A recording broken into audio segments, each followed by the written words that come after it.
You're listening to the Recovered Life Show, the show that helps people in recovery live their best recovered lives. And here is your host, Damon Frank. And welcome back to the Recovered Life Show. It is Monday, December 12th, 2022, joined by my co-host, Kristina Dennis. How you doing, Kristina? Hello, Damon Frank. I'm doing great. How are you? I'm doing well. You know, right at the open, Kristina, I did the math here and I said 12 days from now, it'll be Christmas Eve.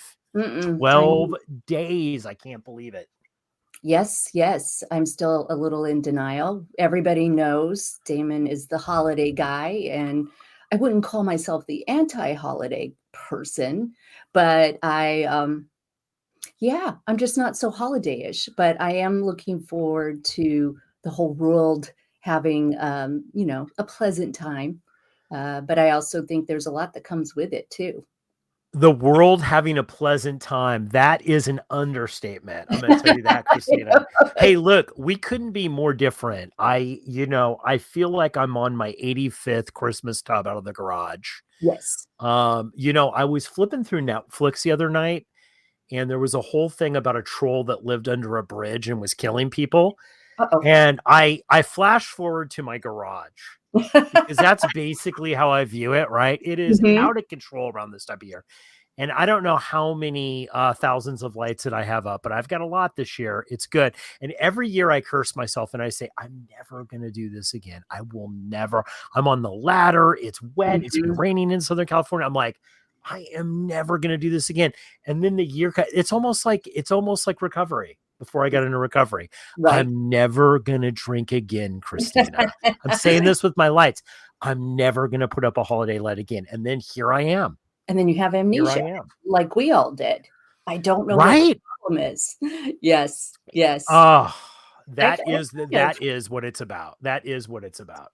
I kind of think of it like maybe like child labor for me, but I did make a decision not to ever do that again. So, wow. Pros and cons on both sides of it. I did make a decision though. And I said, because we have an older child that's going away to college. So I was like, I want to maybe do a little bit less next year so I can enjoy myself a little bit more. Right. Because I realize that's that fine balance, and it is with recovery as well. Right. Like it's always that fine balance of like, you want to be connected, but you don't want to have it be all or nothing. Oh, I'm not going to do anything. I'm not going to do anything. Right. It's absolutely. I don't want to be the Grinch. I'm with you. I mean, I love people that are excited around this time, but I've also stopped comparing my experience to theirs. And I know we've talked about this before. There are plenty of people that do not have the Hallmark Christmas family type of thing going on. And that is why today's topic is so important. But then the people who do have it going on still need to do this. We must absolutely first. Yeah. Yes. You know what? And that is our topic for today, Kristina. It's how to stay connected, even if you don't feel like it. When Kristina and I come to you every week, we're really kind of talking about our experience in recovery. And, through coaching, we get turned on to other people's experiences, and we start to kind of, you start to get a sense, Kristina, about what works and what does not work in recovery. Sure. Yes. And if you're smart, you pay attention. If you're more like me, you may do it over and over again and then realize that we need to stop that, and for me, entering into the holidays with a sensory overload is not good for anyone. And so I tend to take it much slower, but I'm very careful about my invitations, the accepted invitations outside of my normal, but I see how easy it could be to blow off your meeting on Recovered Life and not stay connected. And I know that is not okay. Like whether I feel like it or not, I have to show up. This has been a hard lesson for me. And I'm going to say over the decades, Kristina, I have done both. I have, because there is a fine balance. I remember first in recovery going to meetings 24/7, 365. Yep. And then there gets a point in your life where you tell, I remember for me, it was a 12-step group. I sat down with my sponsor and I was like, Kevin, do I really need to go to these 85 meetings a week? And he's like, you don't really need to go to that one anymore. You need to focus on something else in your life. You need to focus on, school or a job or whatever you've got going on. Or maybe physical fitness or eating or something like that. But you still have to stay connected. Now, I was somebody I've done both. I've gone to a billion different, connected to everybody and everything. And then I've gone to, I'm over this. Mm-hmm. I don't want to connect with anyone. Right. And I'm just going to John Wayne it. I love that. How'd that work out for you when you did that? Honestly, at first it was fine because I'm going to tell you something. If you're an overcommitter, now this is controversial, right? So it didn't work out for me ultimately, Okay. right? But at first it's better because if you're overcommitting too much, right? Like I tell this with my coaching clients, like if I see you in a meeting every day, or if I see you in multiple meetings a week, I'm thrilled. Like Right. I'm really thrilled because I know you're doing the deal. If I see you in every meeting, in every clubhouse room, and something's not right, you know what I Right. mean? Unless you're going through something, what are you avoiding? Right? Yes. Like, what are you avoiding? Now, I'm not saying don't go to meetings if you need a meeting. I'm the first to say go, right? But there is that fine balance, right? But I think for most people in recovery are kind of like me. Yeah. It's all or nothing kind of, you know what I mean? I don't know. What about you? I mean, I know you've jumped in and out Of sometimes course. Of of course. wanting to be committed to going to meetings. There have been times where it needed to be somebody else's job for a while. I kind of, because I work with a lot of partners, I know what it could be like for them where they're with a recovering person and they're loving that they're sober, but now after 4 or 5 years, they're wondering why they don't see the person anymore. And so I think that it's important to point out to somebody if they're hiding out in a meeting and they're not, I mean, we get into recovery so we can build our lives. And so that's super important to also be part of the plan. But, for me, I know what's really good for me. And I have, 3 or 4 very close knit friends who we do life together, which keeps me super committed and super connected. My husband is in recovery. So I have that, but we're really careful to make sure that we're not each other's lifeline only. Mhm. And as a codependent, this needed to be part of my discipline where when I met him, many of you know, I remarried and I was a little bit older when I met him. I had to make sure that no matter how much I was in love and excited and that phase as an addict that you want to be together all the time, I still had to go to my meetings. I still had to go. And I think that this time can be very slippery for people. They call it the Bermuda Triangle, October till New Year's. And so that has to be said. We have to talk about staying, sober. But Yeah, you do. And you know what? The thing is that you do have to put this first. And I'm going to tell you that was one of the things because every day is a new day in recovery. This is true. So people would say like, Kristina, you've got 25 years. There's Mhm. absolutely no way that you're ever going to go out. Damon, you've got 3, I find that out to be the guy. I know people have gone out that have Me had more too. time than I have, right? Like it happens. Like if you're in recovery, what it is it's kind of slow and it builds up. So every day you can put things in the bank though. And this is the thing. You can put things in the bank because there are times that honestly, Kristina, that with work and with everything else, with recovered life, and I'm like, I just don't have time. I have a busy life. But if I don't put this first, what happens is everything gets harder. And Yes. the time I think I'm saving, really, in honesty, the time I think I'm saving, I'm losing because I'm then spending my time in my head, right? Yes. When I could have just gone to a meeting and I could have just connected. And I think like what I've learned over the series of decades that I've been in recovery is that investment has a huge ROI. It sure does. Huge return on investment. I think you're exactly right. It will make, and this is something I give to, my coaching clients. You want them to go to a meeting because, and this is me too. Oh, I can't, my son needs me. I need to be at this event. I need to be at that event, but I'm not really there if I haven't gone in and had a connection and a spiritual tune-up. I mean, businesses, great business leaders understand this concept, sharpen the saw.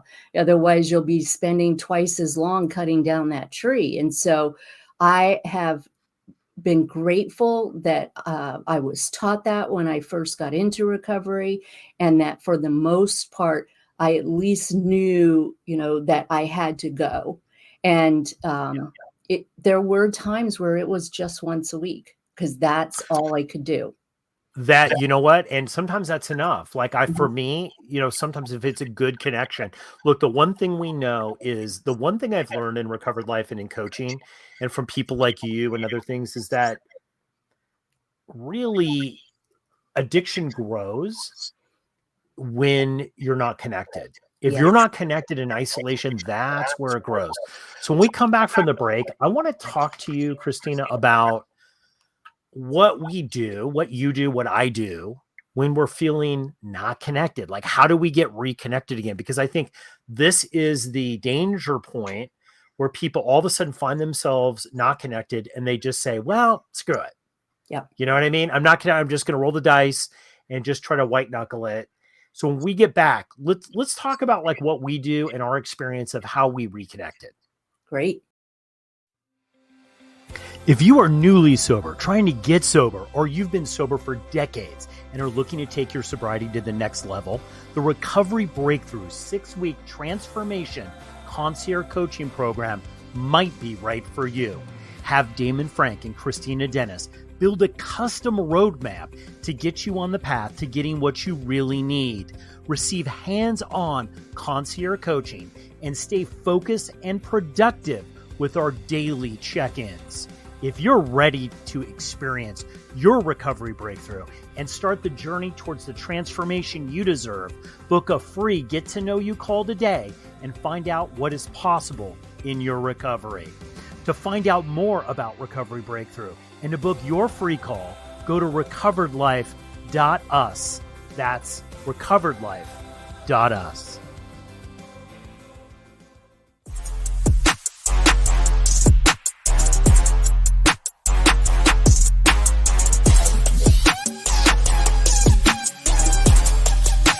You're listening to the Recovered Life Show. All right, Kristina, back from the break. We're talking about how to stay connected, even if you don't feel like it. And it's the holidays. And you know what? With so much going on, I find with a lot going on, it's harder to connect, even if in big groups of people. And, I think one of the things that we hear a lot in the meetings is that, wow, I'm around a lot of people, but I feel alone. Yes. Right. I just feel alone. I feel not connected, even though physically I'm around people. So I wanted to talk, today we've been talking about why sometimes we felt like we didn't want to connect and how hard it is for people and for us to do that. But I want to kind of share, because like, what do you do if you don't feel like, if you don't feel like connecting, or you feel that you've gotten to a place where it's just like, I'm not connected? What do you do? Right. Well, like I was saying, I have those 3 or 4 people. And one of the disciplines that I picked up early was that you connect with them outside of the meeting place. And so I say, tell the truth. I tell myself, tell the truth, reach out, say you're overwhelmed, reach out to somebody and say, do you have 5 minutes? Another thing that I will do is that I will make a commitment to meet somebody at a meeting. I will, like, are you coming next Thursday? I will be there because I won't let somebody else down, but I may let myself down. I may blow it off. So telling somebody that they should expect you is one of those kind of tricks to get me going. And, I use codependency as a benefit in this moment. Like, I'm not going to not show up. I don't want to be that person. But I think it's important, and we've said it enough on the show that I hope people that are listening know not everybody, there are so many more of us feeling the way that you do than you may realize. And when your mind Yeah. starts telling you lies, you start telling the truth to somebody. Well, what happens too is if, like for me, I'm great at sales and I have a really great, I can talk with people fairly Mhm. easily. So for me, I think it's even been worse is that I need to be connected with people who really know me, because it's easy for me to do a chameleon, to just feel like, oh yeah, Yes. everything's fine, everything's good, right?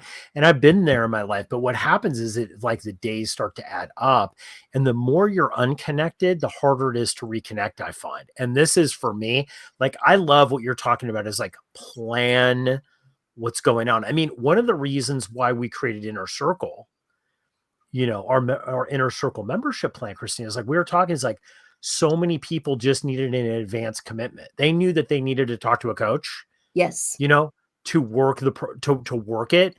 They needed every week, they needed a standing appointment as Right. well as being plugged in, or they just fade away because they've done that so many times. So just that accountability of knowing it's like, oh, next week I'm going to talk, to Meredith, or next week I'm going to talk to Jeff, or I'm going to talk to Christina, right? Like knowing that they're going to be there and somebody knows them, that is enough sometimes just to get back in and back connected when you fall out. So, so true. And I love that you brought up the fact that you can feel you are a chameleon. I can get very much into the hostess mode. And this happens for people who've been around a while. We tend to be the caregivers of maybe the group. We're answering the questions about, this is my first Christmas, my first office party, which we cover a lot in Holiday Rescue. But we also have to check in with ourselves and share that. And somebody needs to know your whole story. It doesn't matter who it is. Somebody needs to know your whole story so that when you start acting squirrely, like I can, they say, hey, what's going on? They love you enough to check on you and not accept that canned response. You mentioned making commitments, right? Like, and I think that that's huge. And I'm looking back on my own life, and that's huge Mhm. because I remember the time where I just said, well, I've done enough. I don't really need to reach out to people. Like I've done enough, right? And that was such a bad, like looking back, I've shared this before with people, especially with clients, because I've been through this before with people who said, you know what, man, I've done enough service work. I've done Right. enough reaching out. I've done it right. And I get it. I mean, first of all, people are like, don't say that. It sounds selfish, right? I've heard that. It's like, well, no, that's the reality.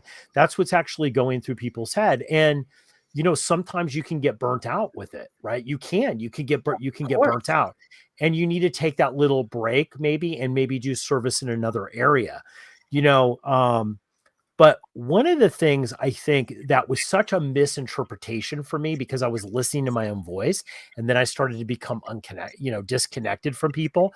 And then of course, one day that voice said, well, Damon, like you've done so much, like you've done a lot. Right. You don't need to do this anymore. And it was the people that I was connected with that said, you know what, maybe you don't need to do that anymore. What you're doing for these or this, maybe you need to do something else, you Yes. know? Maybe you need Yes. to go speak somewhere. Maybe you need to go like do something, and Recovered Life was good because that was the something else that I wanted to do. Right. Right. Um, but it is, and I think a lot of people don't say it out loud because they don't want to be, you don't want to be perceived as being a jerk or No. ungrateful. Yeah. Right. Especially in 12-step groups. And Yeah. I think this is kind of this is where 12-step groups kind of sometimes aren't as service to people, because it's sometimes so geared around being of service that it's not being of service to yourself. People are dying inside, Yes. but they're not really connecting, but they're trying, like, and no one's really noticing it, right? Like, And I've been there Me totally, too. like sitting in the meeting saying like, I just don't want to do this anymore. Yeah. Well, I mean, I was going to suggest, like, because you may be just listening to this show for the first time, join the network on Recovered Life. That is one way, and it's one of the biggest ways that I stay connected, because I do get to plan my week. I do know where I'm going to go, and there's so much around and being that is supportive of all the different things. The conversations that we're having in those meetings is talking about the stuff that people need to talk about. Leaving space for, we had a show a couple of weeks ago about, is gratitude bullshit? Like, telling the truth. And I think that that's a really great way to stay connected. And it's very exciting. Lots of people out there doing this deal, having the best recovered life, and really showing me how to do it. Well, it's funny because I think my personal experience has been, Christina, is that you will get to a place in your sobriety that there's a plateau. Mm-hmm.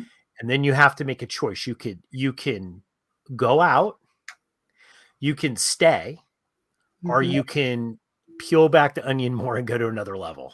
Yes. Right. And I'm gonna be honest. And I, maybe you've had this experience, maybe you have not. I made the decision like, well, I'm just going to hang out. I don't really want to go to another, Mhm. like, I know what I have to do, but I don't really like want to do that right now. Right. And then typically I'll get to a place where I'm pushed into doing that for what something in life will come up and I'm pushed to be able to do it. So I think one of the things that I've learned, one of the big takeaways that I have from recovery is that you always have to be in a constant state of reinventing yourself Yes. as someone in recovery, right? Like you can't just kind of, it says, in the big book of Alcoholics Anonymous, you can't be done with it. Right. But Mhm. it's more than that. It's more than that. It's not just in recovery. You have to always be reinventing your life and pushing yourself a little bit, because I feel like if I'm not doing that just a little bit, right, then I'm sliding back ever so much. And then I don't notice it. And then one day I slid backwards. Right, right. Lifelong learner. I was taught that as a coach. I was taught that. And I think that is one of the tenets that every person needs to have. They need to know that we are lifelong learners. And there has been some misconceptions about when you get there. When you get there, this will all be taken care of. I know this happens after the first year of sobriety for people. Maybe you're able to have 100-pound loss and you feel like you have it. There is no place to get to. We are always in process. And when I learned that, and I wouldn't say it, I learned it in my 30s, started to think about it in my 40s, but really when I got to my 50s, I realized there's freedom in that. I'm never going to be done. So therefore, nothing can ever be perfect. There isn't some mythical plan that I'm supposed to follow. I get through this grade, then I'm free, and then I won't have any problems. It doesn't work. We're going to do I want to do a show, Christina, of bullshit stuff we've found on TikTok, because Yes. you're the queen. You'll send me this like, oh my God, you're never going to believe this advice. Right. And we know the advice, like we've seen that advice play out and it's Mhm. horrible. Right. And I think one of the things that sucks about social media, and as great as it's been for the Recovered Life show, Yes. but one of the things that really sucks about social media is there's these sobriety gurus that come up, Yeah. and they typically have like, 6 months or a year or whatever. Right. And they say the most crazy things like, you're totally recovered. You're never going to have any other kind of recovery emotionally ever again. Or like, you've showed me this stuff. You sent it to me. It's infuriating for me. I gotta be honest. It pisses me off, It because I'm like, scares me. man, if somebody takes this advice, they're going to friggin' die, man. Like, Right. this is serious crap. Like, even codependency, the Mhm. amount of mental health problems that Mental you can illness, have physical that will illness. put you, oh yeah, physical, all kind. It's horrible. And people take this advice and I'm like, oh my goodness, like, do not take that advice. But I hear this a lot is like, well, you know what? I am recovered. Now, Mhm. I consider myself recovered. I Yes. do. I have recovered from alcohol because I'm not out there. It's been 29 years. I'm not out there drinking, right? Right. Like Right. I'm not doing it, but I'm not cured. No. This is the thing because I know plenty of people, Kristina, that had my level of time and thought they were cured Yes. and died Yes. Yes. or whatever, right? They took that at TikTok advice, not that they were watching TikTok, but they took that kind of guru stuff. Well, I'm cured. Yes. Yes. It's over. My metabolism was different back then. Yeah, it sure was. It was different, but that's not it. You know what I Right. mean? Like you're And not going to be able to do that. it's easy to buy into that because, we go to school, we go grade after grade, we get told these are the plans. And so it's easy to try to apply that to recovery or sobriety, I should say, physical sobriety, physical abstinence. And we have this conversation all the time with clients. There is no magic door that you walk through. And I have seen people think that because they worked on their trauma and their relationships are going well, and I work with the partners, oh, he's never going to be able to have a glass of wine. No, never. Once you have that allergy, obsession, whatever you want to call it, doesn't matter to me. That doesn't go away. In my Well, I've experience, seen this with that peer doesn't go support too, right? Like I've seen spouses and loved ones say it's like, it's just like you've been doing this for 4 weeks now. away. Mhm. You've been out of rehab for a month. Like, all right, dude, like this is enough. Like, you don't need to connect with this. You don't need to do this, Well, right? I thought you Like, were done with that. Yep. yeah, exactly. No, it's like, no, it doesn't really work like that. That's why I think it's so great because we have these family structure meetings like in recovery, in recovered life. So you can talk about that kind of stuff because I remember trying to explain it to family members Mhm. that I'd never be able to drink again. And not only was that like so uncomfortable, talk about not wanting to connect. You want to just like totally bury your head in the sand. Right. Like, oh my God, I don't want to really have a conversation about this. Right. Well, Because and that one, they don't understand it. yeah, They don't get it. until we realize this is not a moral failing or a question of character, I think that those things will come up. There will always be that one person that says you just don't have enough willpower. And that is one of the reasons why, and Damon's been around a long time, I've been around a long time, that we both know that the conversation needs to change around this word recovery. And I do honestly believe that both you and I and anybody else who shows up has the golden ticket because what we learn in recovery is how to have a good life. And Absolutely. so for me, I've always looked at it as such a blessing that I went so fast and so hard. I was 21 when I first started drinking, older than a lot of people, certainly older than people we see coming into recovery now.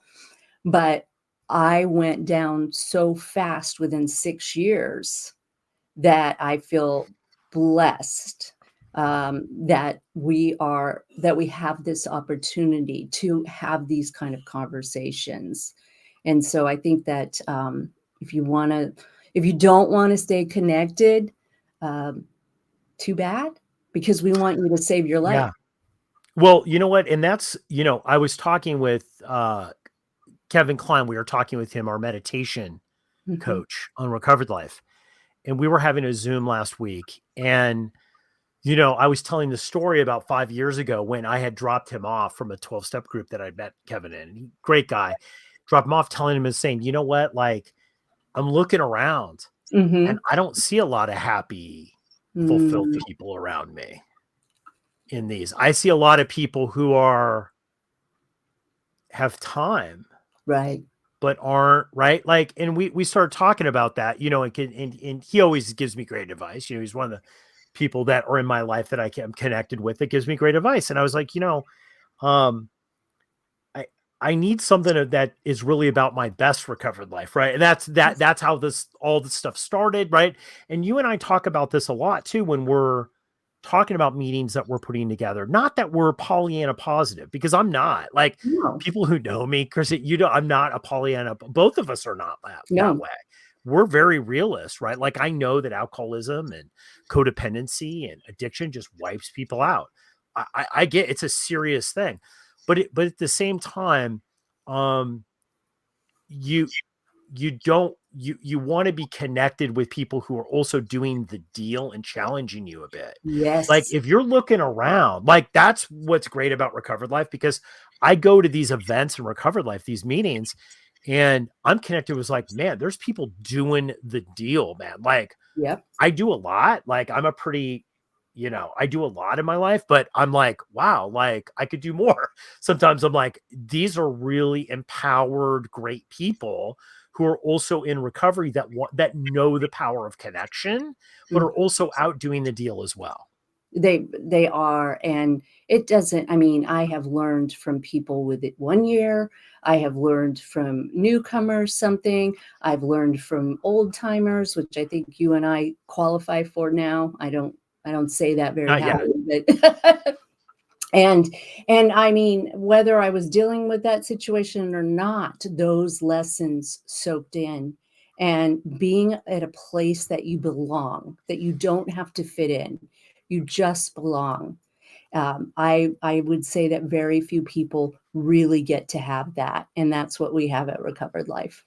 Absolutely, guys. So whether you do Recovered Life, anything, no matter what you do, stay connected, even if you don't feel like it. We gave a couple tips here, Mhm. and my last final thing I'm going to say about this, Christina, is that, you know, my mind is really fighting me saying, I don't want to connect. I don't want to do that. Like, if people are Mhm. asking me out, right? I have trained myself. This is the one thing that I have done really consistently well. When I start to hear that, I actually identify, I'm like, that's alcoholism. Yep. There's no reason why I wouldn't want to connect, right? Like, except for alcoholism. So, like, I call it out, Mhm. like, and I think it's great. And I actually say it out loud. Oh, that's alcoholism. I Because love for it. me, drinks don't come at me like, would you like this bourbon? That drinks don't come at me like that. Drinks come at me with, you don't need to connect with these people. I don't really like screw it. I don't Mhm. care. Then that's when something won't right. So what I've learned is that when I hear that voice, when I hear that conversation going on in my own head, my own self-talk saying, nah, I don't want, and I know deep down inside, it's like, I really haven't really connected for a while. That's when I actually take those proactive actions more, because I know it's like, you know what? Like, if that's not alcoholism, what is it? Yeah. Yeah. We so good, and I know the minute I say I'm too tired to do something, that thought pops up as, well, am I too tired to stay sober? Am I really risking this? Do I want to walk around carrying an alcoholic drink all day long? Like, and testing myself, and I don't. I have freedom from the insanity and the thought of it. I have freedom from the self-critical talk that I had when I walked in and started the recovery process. And so even though I'm a little tired, I put myself first. I check in with myself, you know, do a spot inventory. See how you're feeling. Are you honking at people? Are you flipping people off on the road? Or, okay, I need to excuse myself and go take care of myself and come back. You remember, we work with people who are new in recovery. So Mhm. obviously this is fresh in my mind because we're dealing with it day to day. But for me, when I was thinking about that, I was thinking back going, that committee that Mhm. was there that first year, that Yeah. was always telling me, it's like, this isn't working out. Just go drink. This Mhm. isn't working out. You should have a drink that will solve it. Hey, just to be free of that committee, right? And I think to end this, if you feel that you're not connected and you're looking for the best way to get connected, the best way to not to get reconnected is not to disconnect. Yes. That's what I found, is just to stay in and just keep doing the deal. Right. Right. So it's just, but if you find yourself disconnected, don't beat yourself up like me or Kristina, because we'll beat us, right? We'll say, oh man, I should have learned this by now. Be nice to yourself and just say, you know what? Hey, no problem. I'm a little disconnected. I'm going to reconnect. The world, it's fine. You can reconnect. Everybody has this issue. Yes. Yes, they do. Don't listen to that committee in your head. Kristina, Dennis, this has been great. Episode of Monday, December 12th, 2022 in the can. Guys, get connected. We hope you see you on the Recovered Life meetings. Check us out, recoveredlife.us. Check out the my group. Find a group, find a meeting with us, and we hope to see you there. Everybody be safe. Keep the conversation going. Join Recovered Life, a community of like-minded people who are looking to live their best recovered lives. Membership is free, and you can apply at recoveredlife.us.